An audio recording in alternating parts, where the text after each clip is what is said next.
Quite often, Russia is never as strong as her advocates and admirers believe it to be.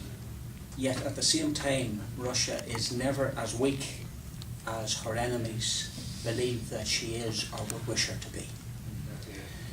Sometimes I think the same could be applied perhaps to socialism, in spite of the triumphalism that we might be hearing over the last few years from Wall Street and Frankfurt and the City of London. And perhaps just along the same lines, Republicanism in Ireland, maybe, just maybe, the same could be said about it. I would guess that through the years of Daniel O'Connell, there were those that would have said that the radical republicanism of the United Irishmen was certainly something of the past. Perhaps through the years of Parnell and Redmond, it was said that the Fenian spirit was with O'Leary and the Grave. And even in 1966, republicanism on this island was deemed sufficiently domesticated, tamed and emasculated that Fianna Fáil was able to celebrate it along with RTE.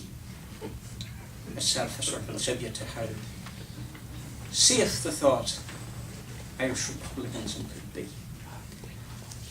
And in spite of all that, we're still talking about Irish republicanism tonight. Irish republicanism, of course, can be multifaceted, and while it certainly does advocate individual freedom, republicanism as well, there's a school, and a very strong school, that argues for the common good, something that's imperative, I would argue. And as well as that, the spirit of republicanism that has forever in this island advocated the sovereignty of the people and their right to determine how they would live.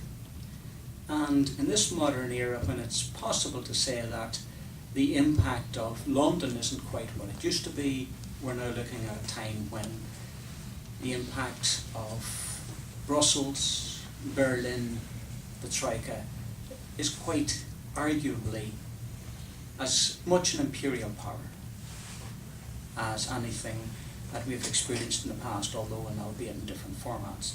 So I think it's a particularly opportune moment to debate the relevance of republicanism after 90 years of the Irish state, and I think we're particularly grateful to the Desmond Greaves School and its organisers for having provided this opportunity, and I would personally like to thank them, and I'm sure we all would endorse that here tonight,